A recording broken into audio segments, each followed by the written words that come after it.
Visual Studio Talk Show.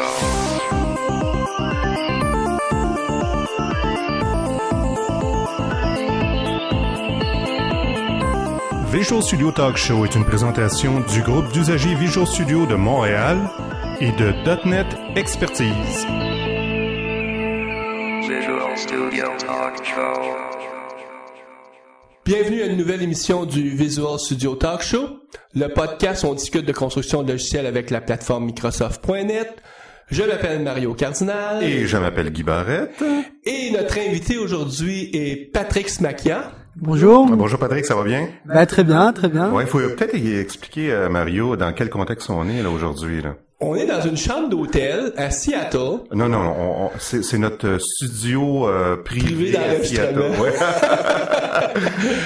Parce qu'on profite de l'occasion que Patrick et Guy et moi, on participe à la même activité, qui est une activité organisée par Microsoft ici à Redmond. Qui est le MVP Summit.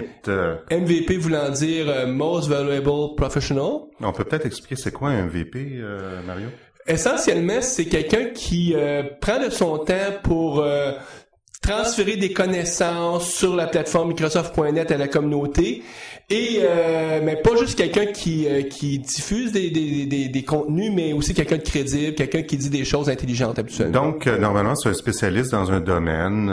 Toi, tu es MVP sur Team System. Team System cette année, parce que dans le passé, j'ai été en architecture, mais ouais, moi, on m'a rattaché au produit Team System. Ouais, moi, je suis sur ASP.net, donc tout ce qui est développement web. Patrick, toi? Sur C#. C#. Okay. Ça fait plusieurs années, toi, t'es MVP. Ça fait 5 ans maintenant. 5 ans. Ouais. Moi, c'est ma 4e année. Guy, 4e année aussi. Aussi. Ouais, mon Dieu, c'est déjà. Ça va vite, hein? Ça passe vite. Ouais. Et on n'est pas à notre premier MVP Summit. Pour expliquer le contexte. En fait, c'est quoi un MVP Summit, là? Pendant une semaine, Microsoft reçoit tous les gens à travers la planète qui sont des MVP. Puis il faut dire que des MVP, t'en as sur les produits de développement comme C#, Team System, et t'en as aussi sur le Xbox, probablement même sur le Zoom. Même sur Flight Simulator. Flight Simulator, les produits Office. Ah. Donc, tous ces gens à travers la planète se convergent sur Redmond. Et donc, c'est un gros happening. Puis c'est un happening pas juste dans la mesure où tous ces gens-là se rencontrent, échangent, mais Microsoft nous présente aussi le futur. Ouais, et évidemment, on pourra pas en parler. On est sous NDA, c'est comme ça. Mais ça nous empêchera pas, par contre, de parler de notre sujet d'aujourd'hui, qui est NDPen. Donc NDPen que je développe, que j'édite maintenant. Tout à fait.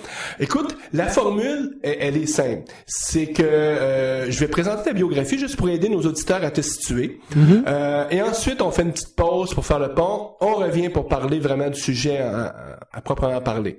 Donc, Patrick, on t'a déjà introduit dans la mesure où on a dit que tu es un MVP C#, donc très présent dans la communauté .net en France, principalement.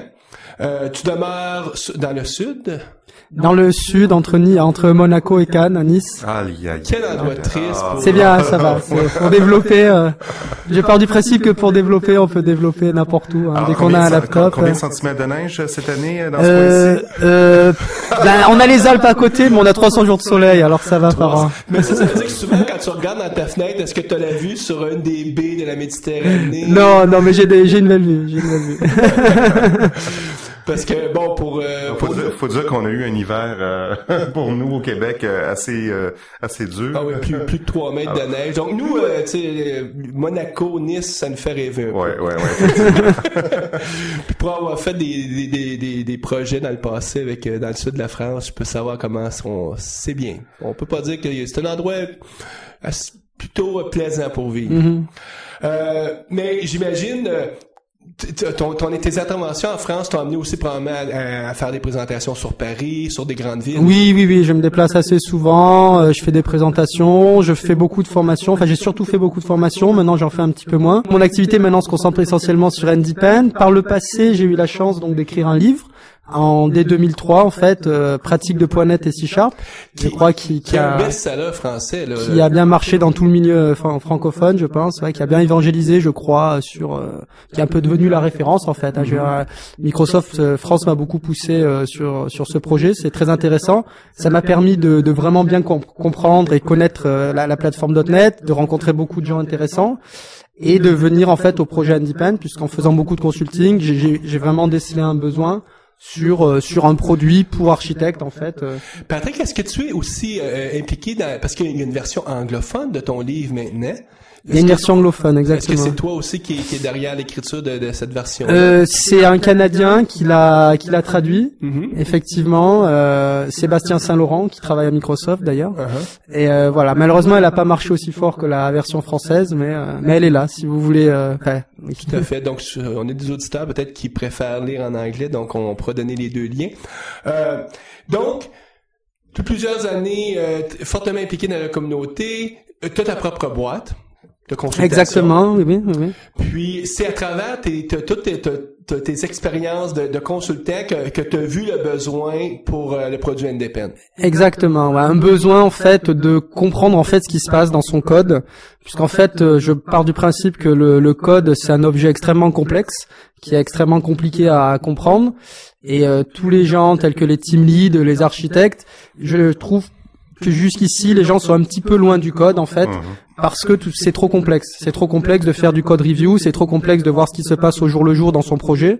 Donc, en fait, l'idée, c'est de fournir un produit qui va capturer en fait toutes les informations les plus importantes à l'architecte, que ce soit des informations donc de structure, des informations de qualité, des informations d'évolution, et qu'est-ce qui a changé entre tel build, des informations de coverage, qu'est-ce qui est bien couvert, qu'est-ce qui est mal couvert, etc.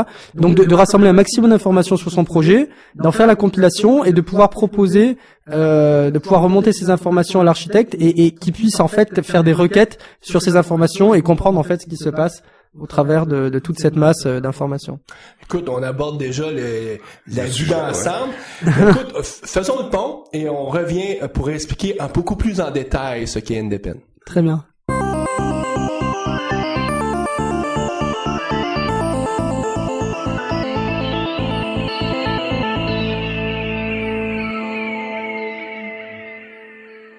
Patrick, juste avant d'aller à la pause, tu commençais à présenter le produit Independent. Est-ce que je fais de la sursimplification si je dis que Independent, c'est simplement un outil pour faire de l'analyse statique de code? Un petit peu. En fait, l'idée, c'est qu'Independent se focalise sur 3 axes, en fait, qui sont donc la structure du code. Est-ce que tout ce qui est layering, architecture, dépendance, etc. Tout ce qui est qualité. Donc tout ce qui est métrique de qualité, complexité, coverage, etc.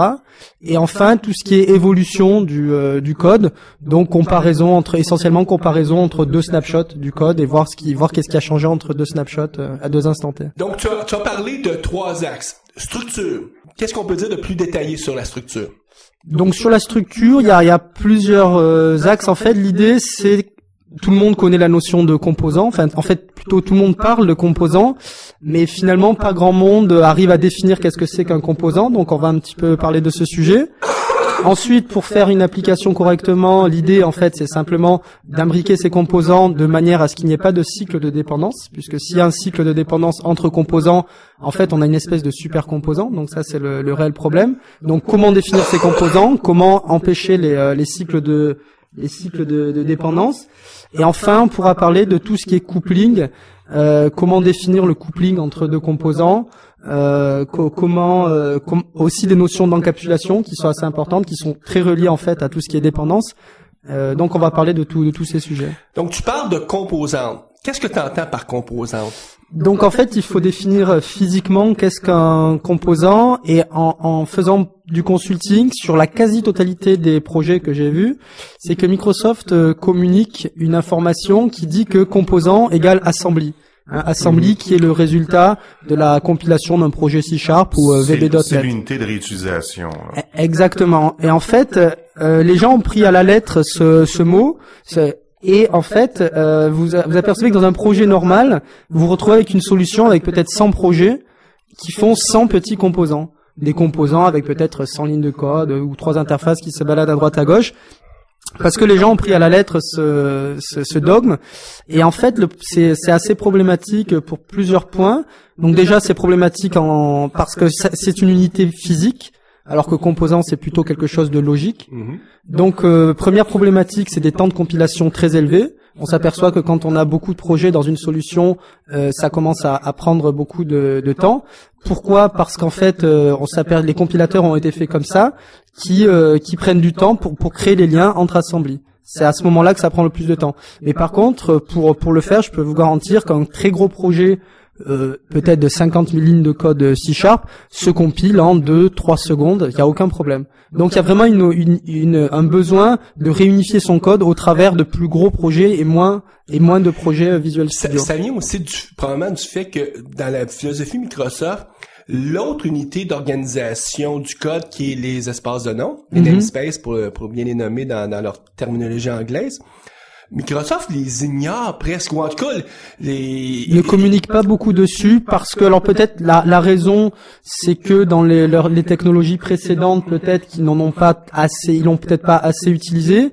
Et il y a peut-être aussi une autre raison, c'est qu'en fait on s'aperçoit qu'au niveau IL les namespaces n'existent pas en fait. C'est juste une concaténation de strings sur le nom d'un type par exemple. C'est ce qui est drôle, c'est qu'essentiellement on se rend compte que les espaces de nom, c'est comme un GUID sophistiqué pour rendre unique nos noms de classe, ce qui est vraiment pas à la base que ça devrait, parce que si on regarde du côté Java, l'équivalent de namespace, on appelle ça des packages, et ça sert vraiment à encapsuler les classes dans des groupements plus élevés. Donc c'est probablement, puis donc c'est cette faiblesse là que Microsoft avait, qui a fait qu'on se retrouvait à travailler beaucoup dans le physique, dans les unités de déploiement comme les composantes physiques, avec des grands temps de compilation, mais pas que ceci aussi, puisque on s'aperçoit qu'il y a un overhead sur chaque assembly que vous chargez dans le CLR, enfin dans votre domaine d'application, et donc même à l'exécution, cette notion physique vient vous pénaliser un petit peu en termes de performance. Donc c'est un problème, et je pense aussi que c'est un problème en termes de déploiement, puisque en fait l'idée c'est que moins on a de fichiers à déployer et mieux on se porte tout simplement. Et pour l'avoir vu, je peux vous garantir qu'il y a des entreprises qui doivent déployer 600 assemblées. C'est des choses que j'ai vues. Je ne donnerai pas les noms. Ouais, souvent le déploiement c'est la partie la plus complexe d'un projet là. Exactement, c'est une partie très sensible, et plus vous avez d'assemblées et plus c'est sensible. Et il y a peut-être aussi un dernier problème, c'est au niveau aussi du versionning. On s'aperçoit aussi que les numéros de version, donc en fait si un assembly A référence un assembly B, on s'aperçoit que le numéro de version de B est présent dans A, et en fait on s'aperçoit que des fois il y a des problèmes au niveau de la compilation, enfin pas au niveau du Visual Studio, mais au niveau du build process en fait, et on s'aperçoit que des fois il y a un assembly qui passe à la trappe parce que vous linkez en général sur ceux qui sont compilants des bugs, et s'il y en a un qui n'a pas été rafraîchi correctement, vous allez linker sur une mauvaise version. Et tout ça fait que finalement on voit ces composants physiques qui finalement présentent plein de problèmes. Parce qu'à la base, toute la programmation orientée objet faisait la promotion d'une idée principale qui est le principe de responsabilité simple, qui est de dire j'ai une classe, je devrais encapsuler dans cette classe-là des responsabilités liées à ce domaine de cette classe-là. Et quand on se met à utiliser des unités de déploiement comme les composantes pour aussi faire de l'organisation logique, on brise ce contrat-là en anglais on dit single responsibility, c'est-à-dire que on demande à la composante de faire deux choses, soit une unité de déploiement, mais soit aussi une unité d'organisation logique du code. Exactement. Et d'où vient toute la complexité inhérente à ce mismatch avec lequel on se retrouve aujourd'hui avec la plateforme.net. Exactement. Et donc, je crois qu'on a amené un peu la solution qu'on préconise, notamment au travers du logiciel Independent, c'est d'utiliser donc les espaces de nom comme unité de composants logiques. Et en fait, vous pouvez très bien, pour le faire régulièrement, je peux vous garantir que ça marche très bien. Vous pouvez très bien encapsuler une cinquantaine d'espaces de nom dans un seul assembly, ça marchera très bien. Et vous avez en plus, en bonus, vous avez la possibilité de hiérarchiser vos composants. Donc ça aussi, c'est une possibilité qui est assez intéressante, qui est aussi prise en compte dans l'Independent. Vous pouvez hiérarchiser vos composants, et c'est assez appréciable. Donc, on a parlé du problème, on a parlé de la solution. NDPen nous permet de trouver où sont les problèmes? Exactement. Alors en fait, un des problèmes des espaces de nom à l'heure actuelle, si on les prend tels quels dans Visual Studio, c'est qu'en général, tout le monde applique la bonne pratique de créer un répertoire par unité d'espace de nom. Et donc si vous avez l'espace de nom système point sécurité, en fait vous aurez un répertoire système et un répertoire sécurité encapsulé dans le répertoire système. Très bien. Donc ça c'est très bien, mais le problème c'est qu'on peut pas voir les dépendances entre espaces de nom. Ça Visual Studio n'est pas capable de nous le donner parce que c'est focalisé sur les assemblies et vous avez effectivement un onglet référence pour tout projet où vous allez voir les dépendances entre assemblies, donc je sais exactement qui j'utilise. Donc physiquement je sais que tel projet est dépendant de tel projet. Exactement, y compris en telle version. Mais il n'y a pas moyen d'avoir la même chose au niveau des structures de nom. Non. En Visual Studio, ça ne le propose pas. Alors ce que propose en fait NDPen, c'est justement cette information, tel espace de nom dépend de tel espace de nom. Parce que de la même façon que si j'ai 3 assemblées, par exemple, qui ont une dépendance circulaire, ça servait à rien de créer 3 assemblées. J'aurais dû créer juste une seule assemblée parce que ultimement, c'est un gros bloc. Donc, si j'ai des dépendances circulaires entre mes espaces de nom, à quoi ça me servait de créer des espaces de nom? Parce que c'est comme si j'aurais un grand espace de nom. C'est parce qu'en fait, la plupart des gens utilisent des espaces de nom juste pour éviter le clash, les problèmes en fait de nommage dans leur classe et pas pour organiser logiquement en fait le code. C'est le problème vient de là. Et pour l'avoir fait, en fait, c'est la totalité des projets open source en .NET ne respectent pas ceci, et en fait avec NDPen vous pouvez vous apercevoir que tous les projets ont des dépendances circulaires entre leurs espaces de nom, que ce soit un projet open source, que ce soit les assemblies de Microsoft, ou que ce soit tout projet. Des projets internes dans les grandes sociétés. Exactement. C'est probablement le cas.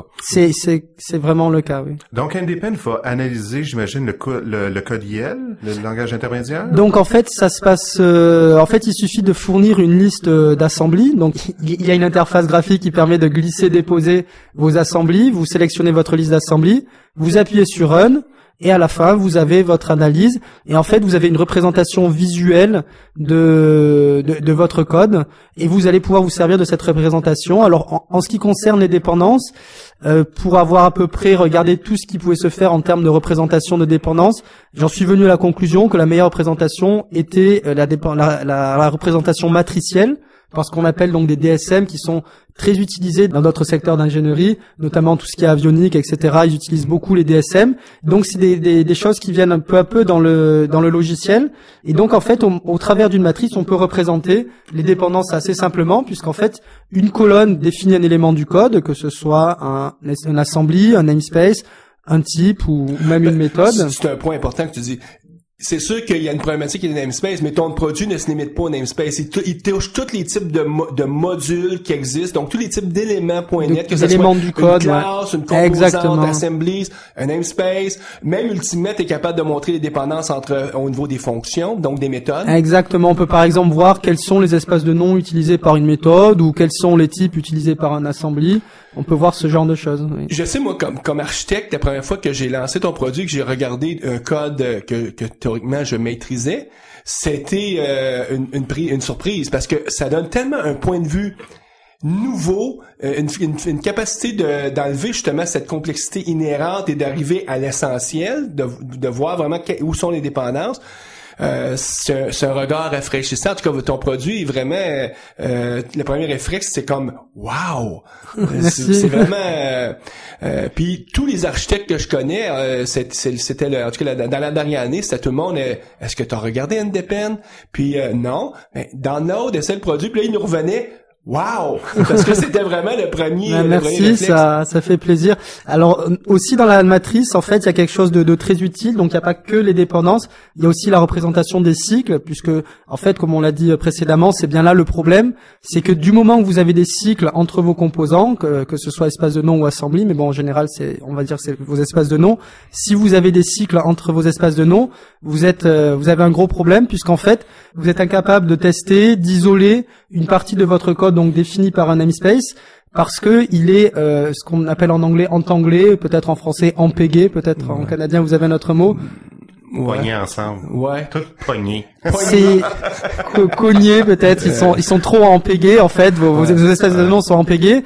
Et en fait, le boulot d'isoler en fait proprement les parties du code et d'avoir en fait ce qu'on appelle le concept de couche, de layering en anglais, est complètement violé si vous avez des dépendances. Le point que tu amènes, Patrice, est très important. C'est que les espaces de noms, la puissance de ça, c'est pas juste pour organiser le code, c'est de l'organiser d'une façon intelligente, d'une façon simple, puis le pattern ou la bonne pratique pour organiser ça, c'est la fameuse organisation par couche. En couche, exactement. Que tout le monde, tous nos auditeurs ont sûrement entendu parler, la couche présentation, la couche logique d'affaires, la couche d'infrastructure, en tout cas d'accès au code.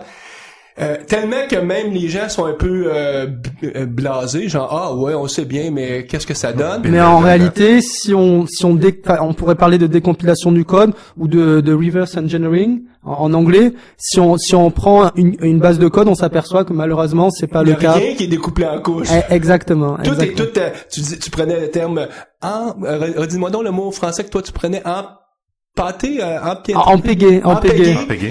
C'est comme par exemple si tu mets du miel sur tes doigts, t'as les doigts tout collants. C'est un peu comme ça que je vois un peu les composants. C'est pas du tout agile en fait. Tu mentionnais quelque chose tout à l'heure.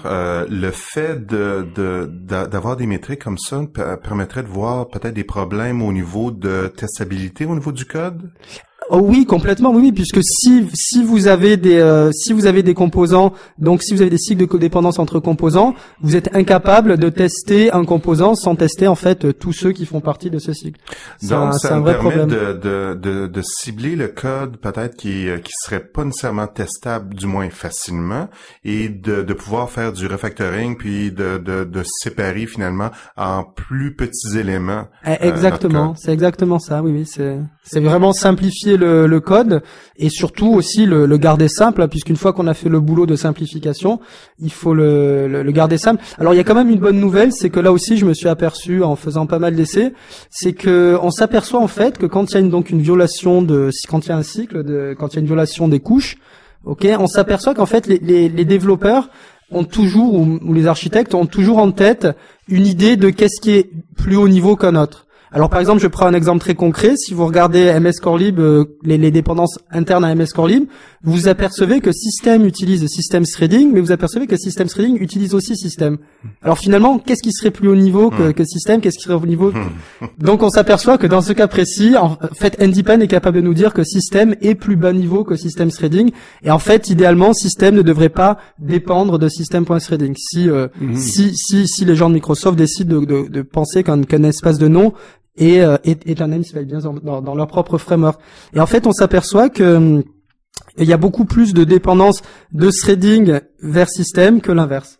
Puis probablement avec ton produit, on s'assoirait avec les architectes qui s'occupent du framework.net et ça nous permettrait d'avoir des discussions fabuleuses avec eux. Exactement, parce que oui, ça serait intéressant. Nous expliqueraient, voici pourquoi nous on l'a organisé comme ça.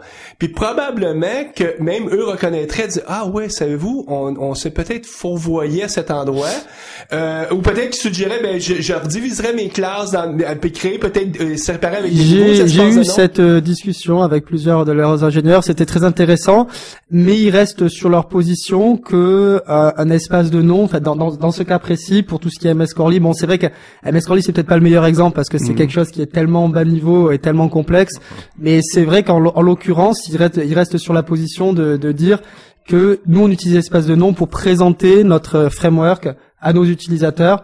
Donc il y a système à la base, puis système threading, puis système sécurité, etc. Et si nous on a besoin d'utiliser la sécurité dans le système, on l'utilise. Encore là, c'est parce que là ils sont rendus qu'ils sont maintenant avec 3 responsabilités. Ils s'en servent pour documenter pour les utilisateurs, mais ils s'en servent plus pour organiser par couche. Toujours les problèmes se ramènent à quelque chose de simple, c'est quand tu demandes à un élément d'avoir plus qu'une responsabilité, c'est là que tu crées une complexité accidentelle. C'est toujours ce qui se passe presque. Exactement.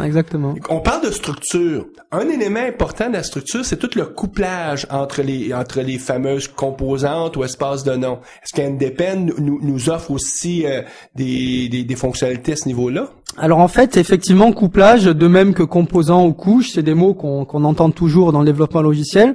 Mais finalement, le couplage est une métrique, on pourrait dire, entre un composant A et un composant B. Combien, alors on dit qu'ils sont très couplés si, par exemple, beaucoup de types de A utilisent beaucoup de types de B, par exemple. Donc finalement, on peut vraiment définir une métrique en disant il y a N types de A qui utilisent M types de B. Et en fait, ça, ce sont des métriques qu'on retrouve dans la matrice. Et en fait, la pondération, la valeur des cellules, des cases de la matrice représente en fait le nombre de méthodes ou le nombre de types ou le nombre de namespaces qui sont utilisés ou utilisateurs. Puisque bien entendu, tout cela est configurable. Puis j'imagine que les cas limites sont intéressants dans le couplage. C'est-à-dire le cas de par exemple, une classe qui dépend de 20 000 autres classes, c'est-à-dire le cas 1 vers N. C'est un cas particulier, mais qui est très intéressant à être conscient. Et t'as l'inverse. Une classe qui, elle, est utilisée par plusieurs. C'est encore ces cas-là qu'on va chercher aussi à peut-être... Tu fais bien de le souligner. Alors, autant sur le second cas, c'est des choses qui existent. Par exemple, la classe string, on va pas empêcher d'utiliser que 80% des méthodes utilisent des strings. Ça, c'est tout à fait normal. Mais à l'opposé, toujours par exemple dans l'optique de décompiler le framework.NET, je me suis aperçu que Abdomen de mémoire, donc la classe Abdomen qui représente des domaines d'application, doit elle-même utiliser pratiquement une centaine d'autres classes. Donc, est-ce que c'est justifié? C'est-à-dire que le concept d'abdomen est quelque chose de tellement haut niveau, en fait, au niveau du code, c'est tout à fait normal que ça utilise de la sécurité, de la réflexion, et bien sûr tous les types sous-jacents normaux, entiers, strings, etc. Plus une classe va utiliser d'autres classes, plus elle a de responsabilité. Plus elle est fragile à un certain niveau, donc exactement. Plus elle est instable. Exactement. Donc ça aussi, ce sont des métriques qu'on a. Et là peut-être qu'on est en train de rentrer dans le second sujet qui est important aussi avec Independence, qui est tout ce qui est qualité de code. Donc en fait, cette métrique porte un nom, c'est la métrique de l'efferent coupling. Et en fait, on s'aperçoit que si une classe a une grosse valeur d'efferent coupling, c'est qu'elle utilise donc beaucoup d'autres classes, et donc c'est un vrai problème. Puis, ce que moi j'ai aimé dans ton produit, c'est que toutes ces métriques-là dans lesquelles plusieurs de nos auditeurs, et même moi en premier, on peut s'y perdre parce que ça devient assez, c'est du domaine de la recherche. Mais toi, ce qui est bien, c'est que ton produit te donne un outil visuel pour rapidement voir qu'est-ce qui est la synthèse de ton couplage. C'est ton fameux diagramme où est-ce que tu as ta ligne transversale. J'oublie comment tu l'appelles, ce diagramme-là. Peut-être tu peux le présenter. Dans des mots, c'est peut-être difficile, mais... Oui, alors tu fais très bien de le souligner, puisqu'en fait ce diagramme est à la base en fait de ToIndepend. C'est en fait la première feature qu'Independ a proposé. Donc c'est un diagramme un petit peu particulier qui permet en fait de dire quels sont les composants stables, ce qu'on appelle, et quels sont les composants instables. Cette idée, donc en fait, je l'ai empruntée à un très bon livre de Robert Martin, connu sous le nom d'Uncle Bob de Object Mentor, qui donc quelqu'un de très connu, très réputé, qui à la base était fait pour Java, qui a été adapté en C#. Et là, je viens de voir qu'il va en sortir un nouveau qui a l'air très prometteur. Donc ça, je l'attends avec impatience. On mettra le lien sur ce livre-là, mais n'importe qui a un intérêt à devenir un très bon développeur sur la plateforme.net devrait lire le livre de Robert Martin. Oui, je pense que c'est effectivement un très bon ouvrage. Donc en fait, Oncle Bob, qu'est-ce qu'il dit finalement? Il dit que un composant, soit il est très utilisé, et dans ce cas-là, il doit être très abstrait. Donc là, on parle de classe abstraite et d'interface. Il doit être très stable. Exactement. Si quelque chose est très stable, donc on parle de stabilité dans le sens où si on est très utilisé, on est très stable. Pourquoi? Parce que si on va changer, on va perturber tout le monde. Donc on doit être stable si on est très utilisé. L'exemple pratique de ça, la classe string. Est-ce que demain matin, on s'attend à ce que Microsoft se mette à la changer? Non, je crois pas. Pitié. Parce qu'elle est très utilisée par tout le monde. Donc elle est très stable. Imaginez une méthode de string telle que indexOf qui changerait, ça serait tous les projets du monde qui seraient cassés à la compilation. On est d'accord. Donc la classe string, typiquement, si on peut la considérer, c'est une classe, on pourrait la considérer comme un composant. En tout cas, ce qui est sûr, c'est qu'elle est très stable et on s'aperçoit qu'elle est pas très abstraite. Ça, mais bon, on va dire qu'ils l'ont fait une fois pour toutes. Ça a été quelque chose. Ça, c'est l'éducation qu'on doit faire auprès des gens de Microsoft sur le concept de travailler avec des abstractions. Oui, mais dans ce cas précis, c'est quelque chose de tellement bas niveau. C'est la classe string, en fait, elle est même pas codée en YEL, elle est codée dans le CLR. Donc, c'est tout ce qui est MS Core Libre, on en parle, mais on peut pas leur jeter la pierre parce que c'est extrêmement particulier. Ouais. Et c'est Je suis d'accord avec toi que oui, c'est un peu normal que sur ces projets-là, ils ont pas respecté tout ce qu'il faut en termes de layering ou en termes de couches ou en termes de qualité. mais Ça me paraît un peu quand on normal. bâtit une application d'entreprise, on devrait respecter ça. Exactement. L'idée, c'est ça. Et d'ailleurs, ce qui est très intéressant aussi avec NDPen, c'est que je l'utilise tout le temps pour vérifier la structure ou la qualité du code de NDPen. Donc ça, c'est un aspect vraiment intéressant du projet, ce qu'on appelle manger un peu sa propre nourriture de chien, le own dog food, je sais pas comment on peut le traduire en français. Effectivement. Et donc en fait, l'idée, c'est d'avoir soit des composants qui sont très abstraits, donc beaucoup d'interfaces et qui à ce moment-là peuvent être massivement utilisés, soit des composants très concrets qui eux sont plutôt utilisateurs mais pas trop utilisés. Et là on rejoint un principe, quelque chose qui est très très à la mode, on va dire en ce moment, qui de la communauté, il y a une forte effervescence de la communauté autour de ça. C'est tout ce qui est injection de dépendance. En fait, l'idée, c'est de ne dépendre finalement que d'interface et surtout plus d'implémentation. Donc on parle d'injection de code pour la simple et bonne raison qu'on va injecter quelque chose derrière l'interface. Donc on va injecter une classe derrière l'interface, et cette injection peut se faire, se fait en général à l'aide d'un fichier de configuration qui lui est extérieur au projet. Le cas typique, typiquement, c'est le fournisseur de base de données. Un jour je vais faire du Oracle, un jour je vais faire du SQL Server. Il faut absolument, et ça là on s'aperçoit quand dans ADO.NET Microsoft l'a fait depuis le concept .NET 2. de provider. Exactement, le concept de provider. On s'aperçoit que sur ça ils ont fait les choses vraiment comme il faut. Et en fait on s'aperçoit qu'on peut injecter le code d'un provider Oracle ou un provider SQL Server ou MySQL ou ce que vous voulez. Donc, nos fameuses classes concrètes, l'exemple le plus typique qu'on peut avoir dans nos projets, c'est nos classes d'affaires, les classes métiers. J'utilisais le terme, au Québec, on parle plus de classes d'affaires, mais en Europe, on parle plus de classes métiers. C'est des exemples de classes qui vont être utilisatrices de beaucoup d'autres classes, entre autres toutes nos classes que j'appelle du code d'infrastructure. Exactement. La plomberie comme sécurité, les accès pour la persistance des données. Ce qu'on appelle les concerns. Tout à l'heure, tu as employé un terme peut-être plus canadien. Les préoccupations. Voilà, les préoccupations. Les gens qui sont qui s'intéressent beaucoup aux techniques avancées de programmation, on va parler de programmation orientée aspect. Exactement. Donc c'est des aspects qu'on vient souvent ce code d'infrastructure là se tisse dans nos objets métiers. Par exemple, si on a du logging, on va en avoir un peu partout.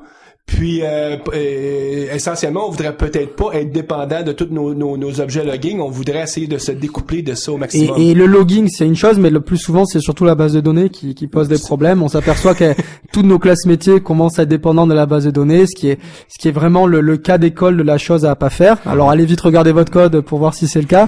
Puis c'est pas parce qu'on a un concept de provider comme ce que Microsoft nous offre qu'on a résolu le problème des fameuses. C'est Microsoft a résolu le problème pour lui-même en fait, mais pas pour les autres. Enfin, c'est lui pour son propre code de fournisseur de base de données, mais ça n'empêche pas que si une de vos classes d'affaires, donc une classe métier, utilise la base de données, c'est un problème. Parce qu'une dépendance qui est les dépendances les plus en anglais on dirait tricky, comment je traduirais ça en français, les plus problématiques, c'est toutes les dépendances sur l'état interne de tes données dans ta base de données qui font que souvent les gens arrivent à la conclusion qu'ils peuvent difficilement même écrire des tests unitaires sur ces objets métiers là. Mon expérience personnelle, je sais pas ce que toi t'as vécu, mais moi, à faire de la consultation, puis à consulter des firmes, je me rends compte que toutes les classes de bas niveau qui sont souvent très stables, eux, ils ont des jeux de tests, mais les classes de haut niveau, comme les classes métiers, exactement, ils ont pas de jeux de tests parce qu'il y a trop de dépendance. C'est vraiment une très bonne constatation que, en fait, indépendamment de toi, j'ai constaté aussi sur tous les projets que j'ai vus, c'est très facile à tester ce qui est bas niveau, mais tout ce qui est un peu plus niveau, c'est beaucoup plus difficile parce que justement, il y a cette dépendance, on est incapable de peut-être on n'a peut-être pas bien souligné le problème, mais si une classe d'affaires utilise la base de données, ça veut dire quoi? Ça veut dire qu'on est incapable de faire un test unitaire sur la classe d'affaires. On peut faire avoir au préalable tout configurer notre BD. En tout cas, ça devient exactement unitaire qui vient s'opposer ici au test d'intégration. Donc effectivement, comme tu le dis, la différence, c'est qu'un test d'intégration, lui, doit configurer un fichier ou une base de données ou quoi que ce soit, alors qu'un test unitaire, lui, ne sort pas du domaine d'application. On est en train de tester purement le code. Puis ce qui est malheureux, c'est que très souvent, le code le plus important dans notre organisation, c'est nos fameux objets métiers. Eh oui. Puis c'est eux qu'on n'a pas de jeu de test, donc on est sur la corde raide. Et pire encore, c'est eux qu'on modifie le plus souvent. Donc on s'aperçoit qu'en fait, effectivement, ces classes d'affaires, on les met en haut niveau, puisque finalement, elles se mettent à dépendre de tout le monde, et en même temps, tout le monde les utilise. Donc on est typiquement dans le cas de dépendance cyclique, et c'est vraiment le problème. Donc la seule façon de... Et j'ai déjà eu beaucoup de questions, souvent les gens me proposent des exemples très concrets et tout, mais la seule et bonne réponse, c'est faites en sorte que vos classes métiers soient complètement indépendantes de tout, que ce soit donc les aspects les plus importants, les plus souvent cités, c'est tout ce qui est synchronisation, donc tout ce qui est threading, locking, etc. Donc ça faut que ça soit indépendant. Comme on l'a dit, tout ce qui est base de données, tout ce qui est login, toutes ces choses-là, enlevez le code absolument de vos classes métiers. Toute la partie sécurité.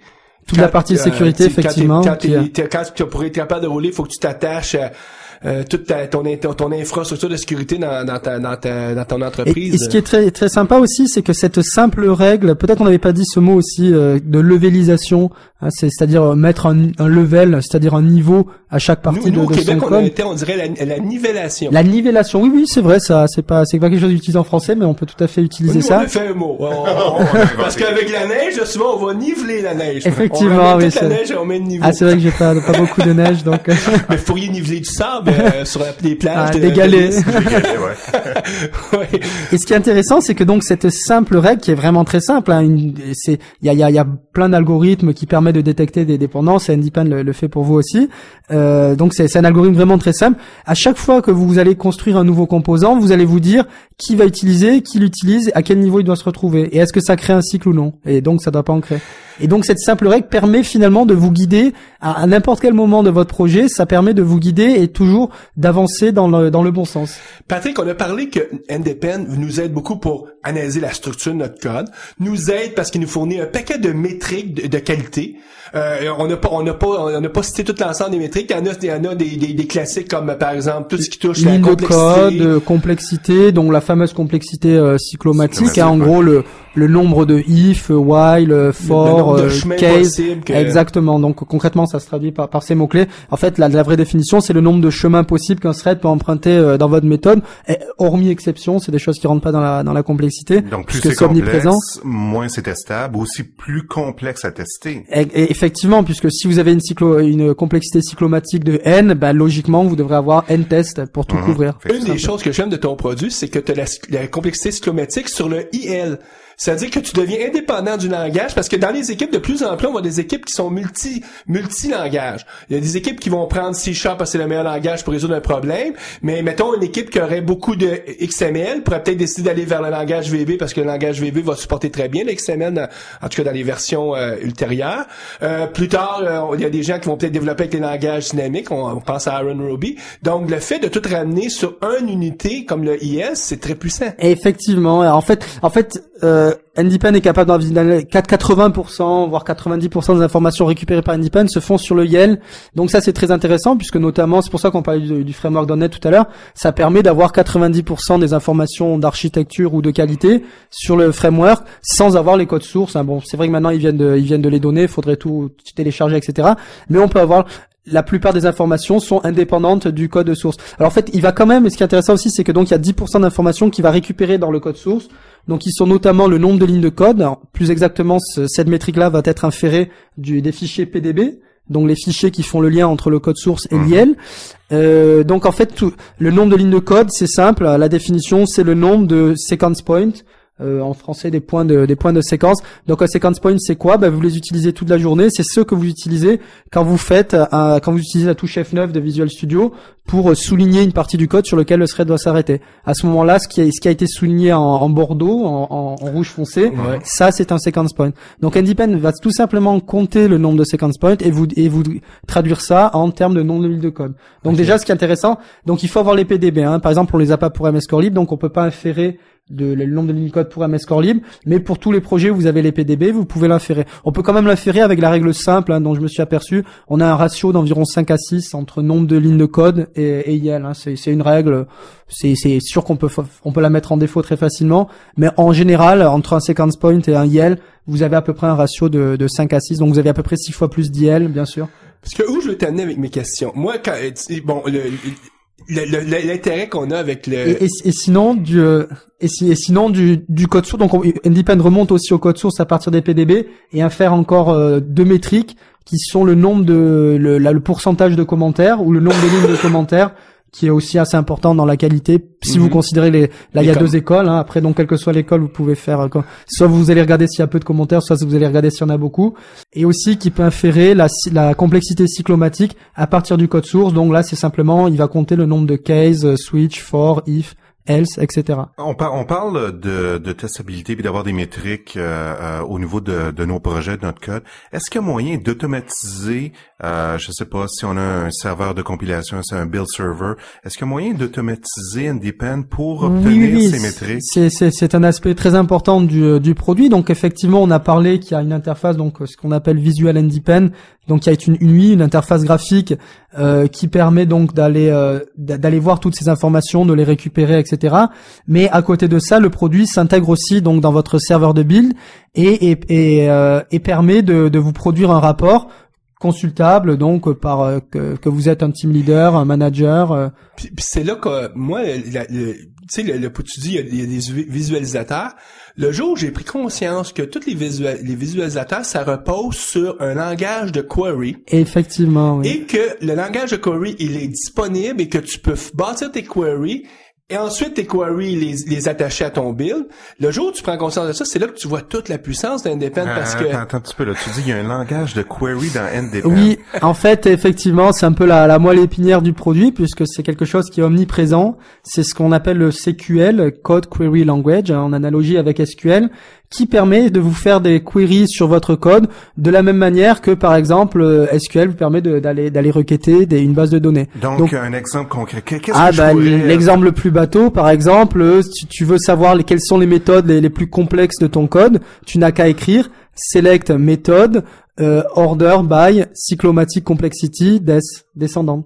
Donc, on peut aller chercher les méthodes qui ont des métriques les plus élevées, puis ensuite travailler là-dessus, effectivement, ou produire des rapports, ou mettre des seuils, des thresholds en anglais. Vous pouvez mettre des seuils très facilement. Select méthode where cyclomatic complexity plus grand que 15. En général, on considère qu'à partir de 15, ça commence à devenir un petit peu illisible.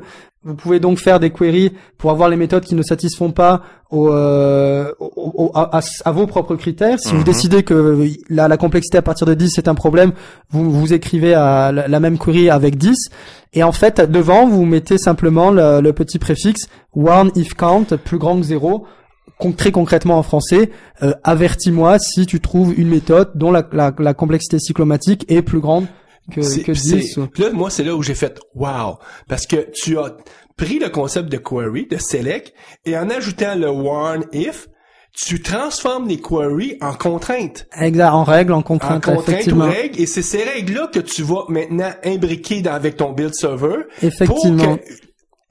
Par exemple, à toutes les nuits, le lendemain matin, tu rentres et tu as une liste où ça te dit toutes les choses qui sont pas conformes à ta vision d'architecture. Et ça vient à côté, en fait, de tout ce que font la plupart des autres outils où vous avez une tick box quelque part avec une combo box aussi qui va vous dire à partir de combien tu considères que la complexité cyclomatique c'est problématique.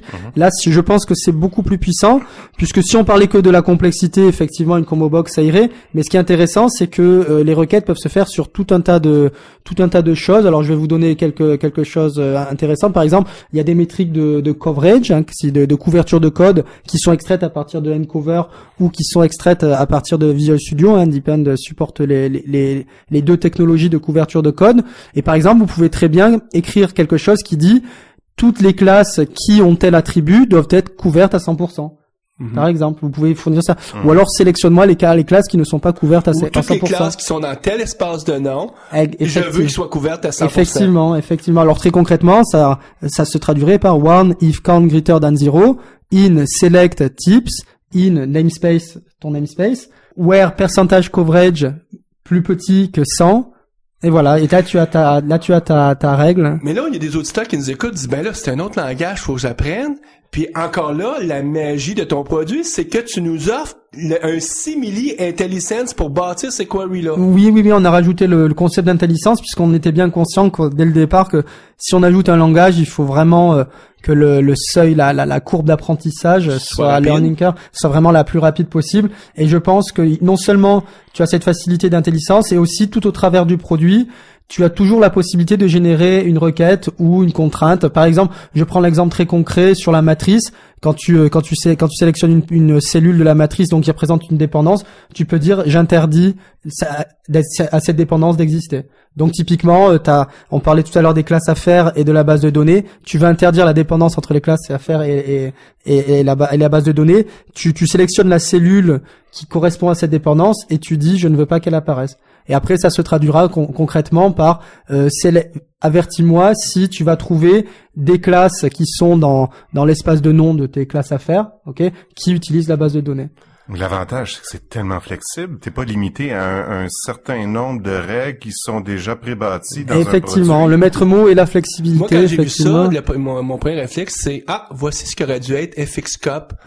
Parce qu'on sait qu'il faut partir des queries en FXCOP, c'est difficile.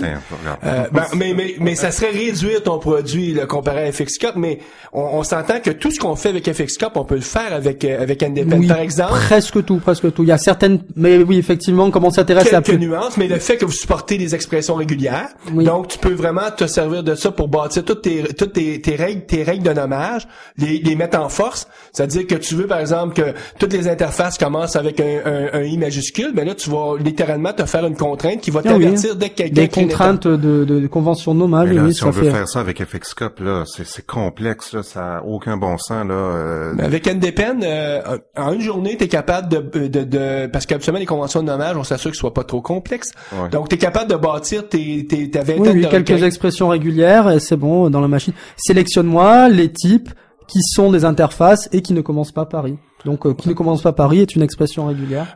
Mes variables membres, je veux par exemple M_, qui commence par un souligné, tu vas mettre une règle qui va suivre. Effectivement, donc on voit apparaître finalement tout un champ d'action possible parce que j'ai voulu faire en sorte que la SQL, le nombre en fait de conditions, on va dire de conditions atomiques du langage soit le plus élevé possible. Il y en a plus d'une centaine, que cela, ça concerne donc les métriques de qualité, de couverture de code, tout ce qui est dépendant. Et aussi un point qu'on n'a pas trop, dont on n'a pas trop parlé. En fait, on n'a pas parlé du tout. En fait, c'est tout ce qui est évolution du code. On va aborder ce sujet-là parce que quand on aborde l'évolution, moi j'ai un dada qui me passionne depuis plusieurs années, c'est de toutes ces règles d'architecture-là, comme architecte, je veux les rendre exécutables. Qu'est-ce que j'entends par exécutable? C'est, je veux plus juste écrire un document qui tombe sur une tablette et qui fait de la poussière. Je veux que mes règles d'architecture, ils soient imbriqués dans mon build server et que les architectes qui vont me suivre, parce que comme consultant, souvent on m'engage, je bâtis une version 1, mais je disparais après, je m'en vais sur un autre mandat, et les gens qui il faut que tu laisses une trace très concrète et vivante aussi, là. Un peu comme s'il y avait un Mario qui tout le temps, continuellement, un document, c'est pas vivant, là. Un document, on le range et c'est mais là, fini. Toutes tes contraintes qu'on sont actives, ils sont actives, je les imbrique dans mon build server, et comme tu disais, ça peut même être plus que ça, c'est que je suis capable avec mon build server de garder trace de qu'est-ce que j'ai roulé la journée d'avant et ce que je roule aujourd'hui et de me faire un différentiel. C'est ce que va permettre NDPen. Exactement. Donc en fait, NDPen a aussi la possibilité de comparer. Donc ici, on pourrait parler de clichés d'une base de code.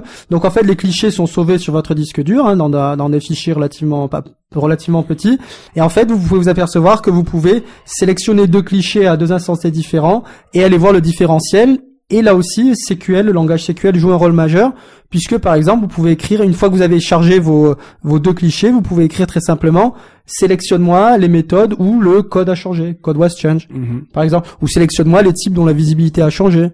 Donc il y a tout un tas de conditions là aussi qui sont relatives à l'évolution. Entre autres, une des problématiques que moi je vis, je veux bien faire des revues de code avec les développeurs, mais j'ai juste quelques heures dans une journée, j'ai beaucoup d'autres choses à faire, donc je dois choisir sur quel bout de code je vais faire des revues.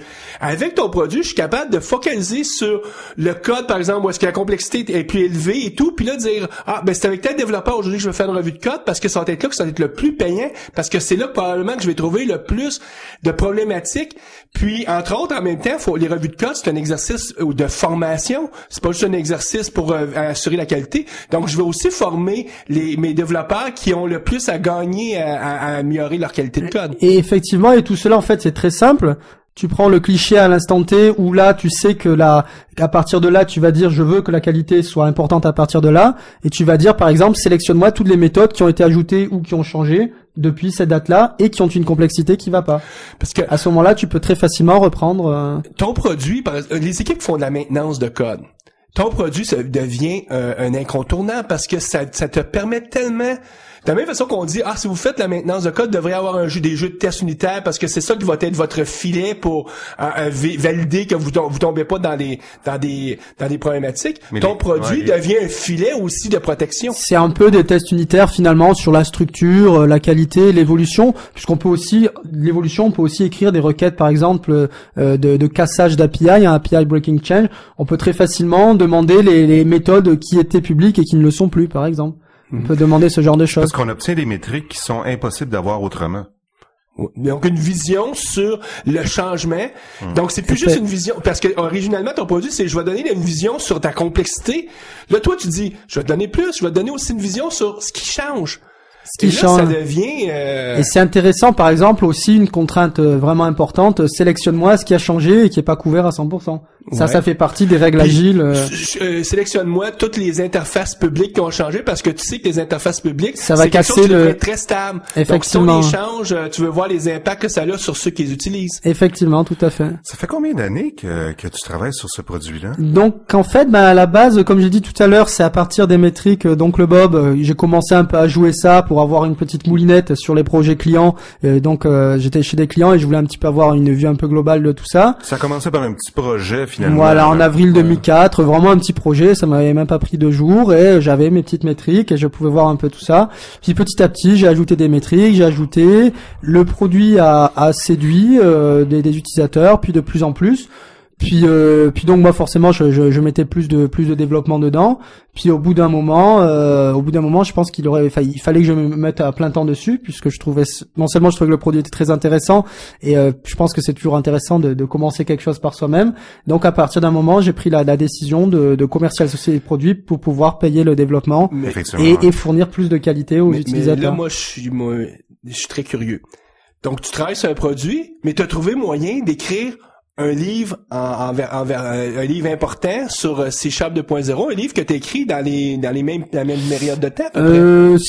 Ça s'est fait un peu en même temps. C'était plutôt le livre, c'était plutôt au moment où je faisais du consulting et le livre en même temps en fait.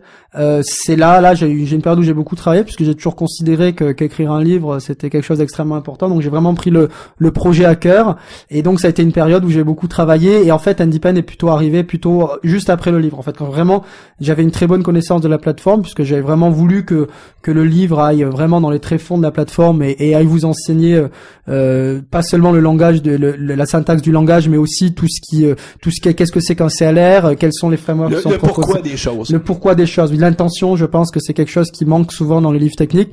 Donc j'ai vraiment essayé de creuser, j'ai beaucoup dialogué avec les gens de Microsoft, c'est pas pour rien aussi que je suis devenu MVP puisqu'ils m'ont connu au travers de tout ça. Puis après le livre a fait parler aussi de .NET en France, enfin surtout vice versa je pense. Donc en fait juste après le livre, j'avais une bonne connaissance de la plateforme, je faisais beaucoup de consulting puisque forcément en général quand on écrit un livre qui marche bien, les entreprises veulent un peu voir qu'est-ce qu'on peut penser de leur propre base de code. Donc ça m'a permis de voir beaucoup de projets, ça m'a permis de voir les problèmes, notamment problèmes d'assemblage, espace de nom, etc. Et de là m'est venue l'idée en fait donc de commencer un petit produit. Mais à l'époque c'était une moulinette, j'ai jamais commencé Handypan en me disant ça va être un produit. Ça va être un produit en tant que tel. Pour moi c'était un petit projet open source. Puis en fait je crois que c'est là où la démarche a été assez saine, c'est quand j'ai vu l'ampleur de l'engouement de la communauté autour du produit. Je me suis dit que là il y avait peut-être quelque chose à faire et c'est là où j'ai décidé de basculer en mode commercial, sachant qu'il y a quand même une édition, donc il y a une édition professionnelle qui coûte pas trop cher, 300 €, donc environ $450 américains.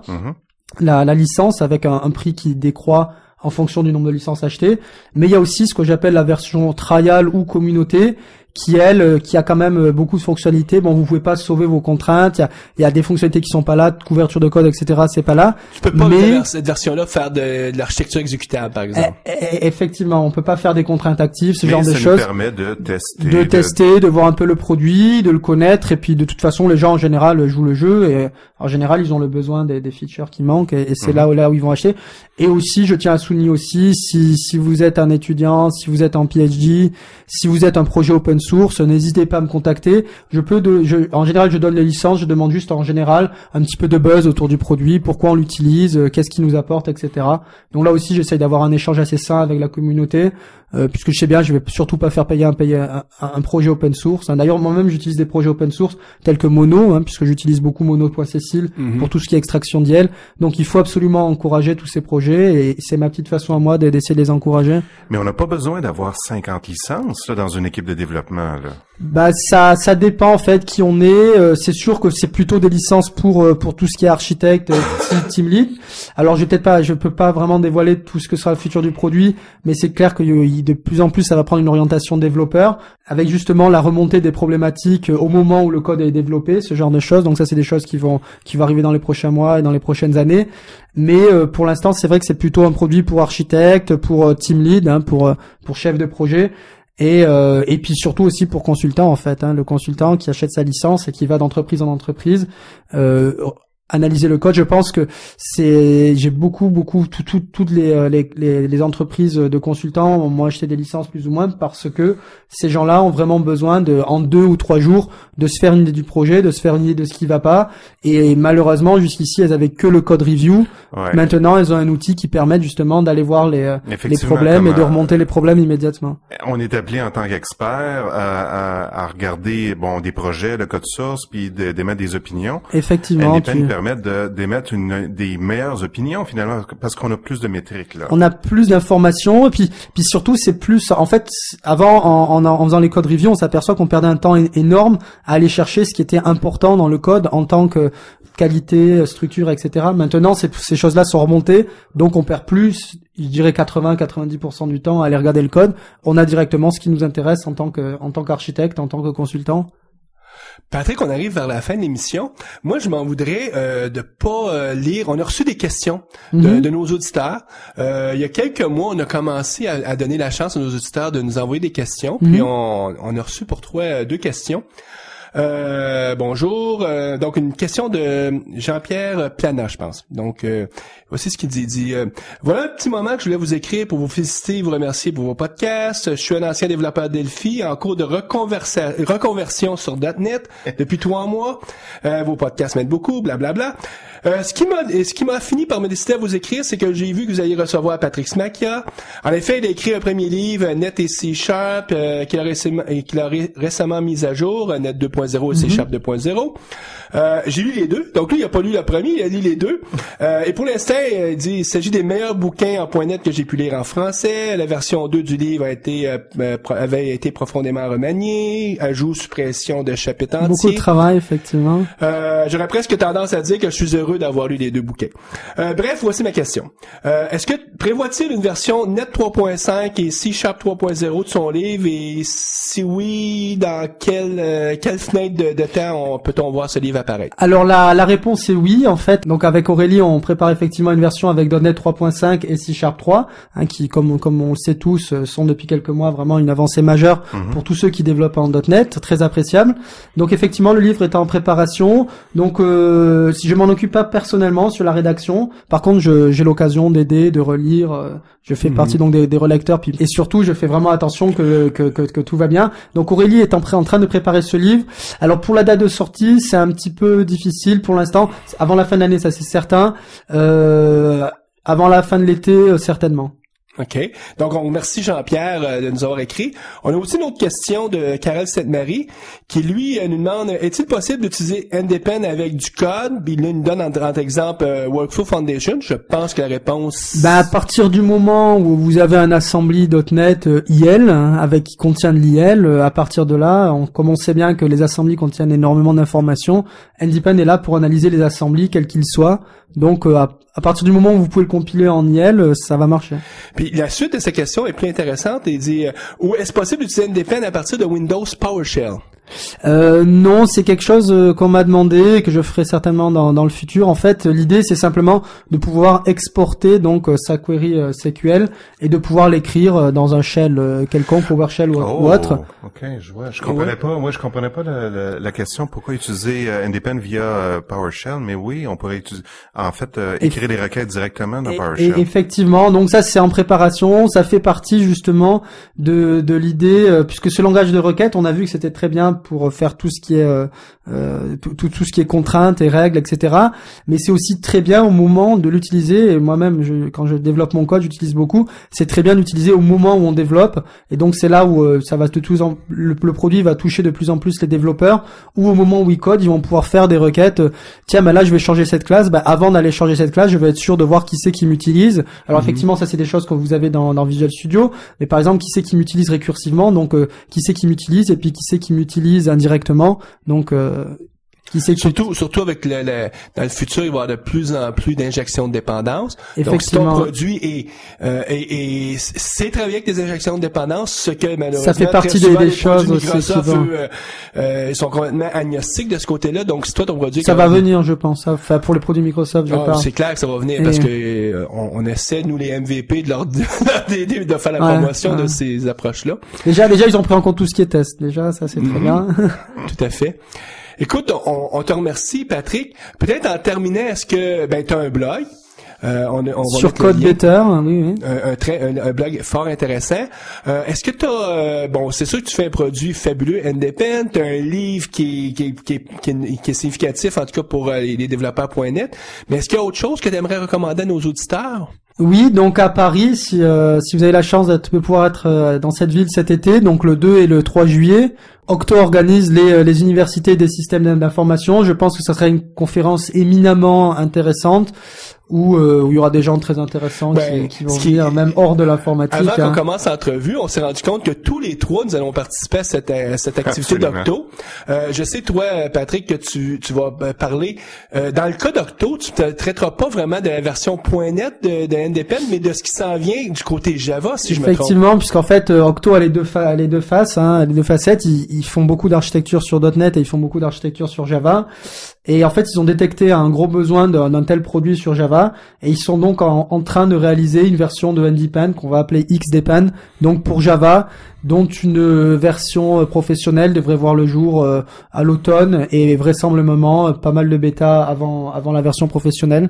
Donc restez à jour sur le site d'Octo, je pense qu'ils vont communiquer sur ce produit. De mon côté, moi, je vais traiter de tout ce qui est justement les séparations de préoccupations, donc ces enjeux d'injection de dépendance et de découplage, puis Et là, je donne pas l'exemple précis avec ton produit, mais je vais quand même expliquer comment Effectivement, voilà, on devrait faire notre architecture avec ces préoccupations-là. Guy, tu vas traiter, toi, de WCF. Je vais traiter de couches de données, d'accès avec ligne, de complexité à faire des applications multicouches avec Link et puis tout ça, puis comment y arriver finalement. Donc, on rappelle, cette université-là a deux volets, un volet très .NET et un volet plus Java.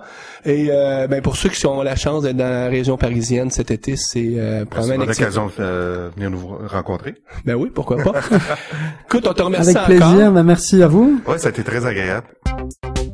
Assistez aux rencontres bimensuelles du groupe d'usagers Visual Studio de Montréal afin de parfaire vos connaissances des technologies.net et aussi afin de faire du réseautage. Pour l'agenda des rencontres, veuillez consulter le www.guvsm.net.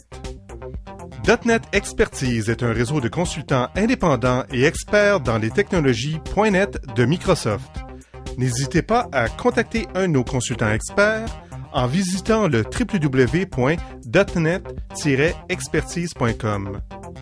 Retrouvez les liens exacts sur le site de visualstudiotalkshow.com. Guy, quelles sont les actualités qui ont retenu ton attention? Quelques petites choses. J'ai Unity qui a été lancé, en fait la version finale Donc, sur le site de Codeplex. Unity, qui est justement un framework d'injection de dépendance développé par l'équipe de Microsoft Ouais, du on en Pattern parlait tout à Practices. l'heure. Oui, effectivement. Donc, Ça vaudrait peut-être la peine éventuellement d'en discuter. J'ai déjà identifié quelqu'un qui travaille très très étroitement avec l'équipe du Pattern Practices, qui parle français, qui va venir nous parler d'Unity dans la prochaine année. Mm-hmm. Ça, c'est clair. En fait, c'est un produit qu'on peut télécharger gratuitement. C'est offert par l'équipe, comme tu disais, de Pattern Practice, la même équipe qui produit Enterprise Library. Puis d'ailleurs, la prochaine version d'Enterprise Library va sûrement tirer parti du framework Unity. Sans doute, parce que la version 4, qui est maintenant disponible en format CTP, donc le CTP de mars est maintenant disponible, toujours en téléchargement sur le site de Codeplex. Autre actualité? Une petite dernière, ECMA a finalement approuvé le format de fichier OpenXML. Donc, il y a eu énormément de débats. Tout le monde s'est un peu tiré, comme on dit chez nous, on a tiré la couverte IBM d'un côté, Google de l'autre, etc. pour faire approuver ou ne pas faire approuver le format OpenXML. En fait, en gros, c'est quoi ce format de fichier-là? Dans Office 2007, il y a un nouveau format de fichier. Microsoft a publié ce type de format-là pour le mettre dans le domaine public, donc n'importe qui maintenant peut utiliser, contrairement aux anciennes versions d'Office où le format de fichier était propriétaire. Donc, n'importe qui peut utiliser ce format de fichier-là. Donc, ça permet à Microsoft de répondre des fois à des appels d'offres où on demande à ce que les formats de fichiers soient du domaine public. Tout à fait. Donc, c'est une réponse aussi à toute l'initiative que la communauté qui est derrière le Open Source Foundation, je pense, qui eux font Open Office. Donc, ouais, effectivement. Donc finalement encore des groupes qui se disputent, mais bon, ces formats-là de fichiers vont être approuvés. Guy, qu'est-ce qui s'en vient avec le groupe utilisateur Visual Studio de Montréal?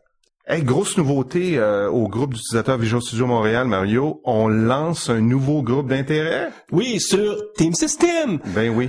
Donc, ça surprend. Moi, ça me surprend pas. On est plusieurs à apprécier ce produit-là à Montréal. En fait, on a 3 MVP Team System à Montréal. Il y a toi, Étienne. Et Claude. Et Claude Rémillard. Donc, Claude et Étienne vont diriger ce groupe-là. Moi, je vais continuer mes implications dans le groupe d'architecture. Ouais. Donc, on lance en grande parce que nos groupes d'intérêt SQL et d'architecture logicielle, on alterne chaque mois. Donc, ça fait 5 assemblées par saison, là, finalement, sur chacun des sujets. Au niveau de Team System, il y a tellement de choses à dire qu'on va commencer avec 10 assemblées pour la saison, donc une par mois. La prochaine rencontre, elle est? Le meeting inaugural du groupe d'intérêt Team System a lieu le mardi 29 avril. Donc, c'est un mardi. Donc, la plupart des assemblées là, du groupe d'intérêt Team System vont avoir lieu les mardis.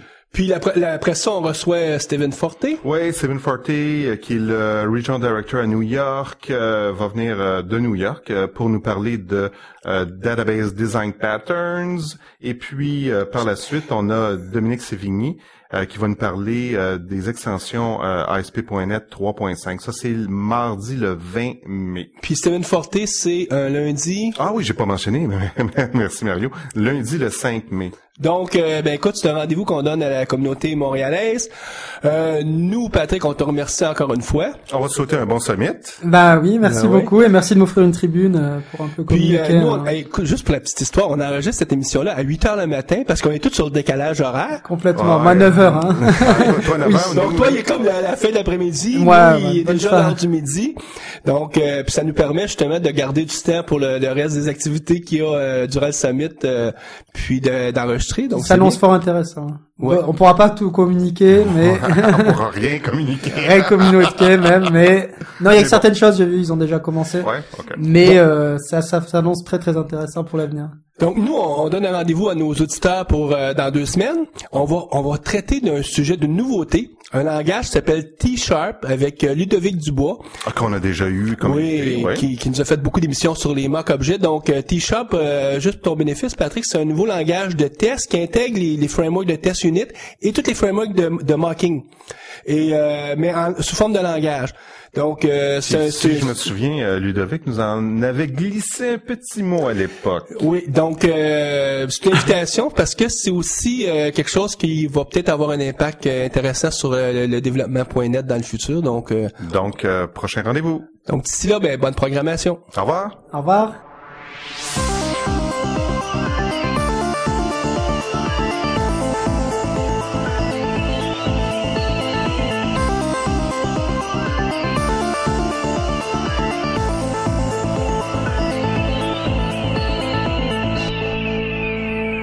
Visual Studio Talk Show.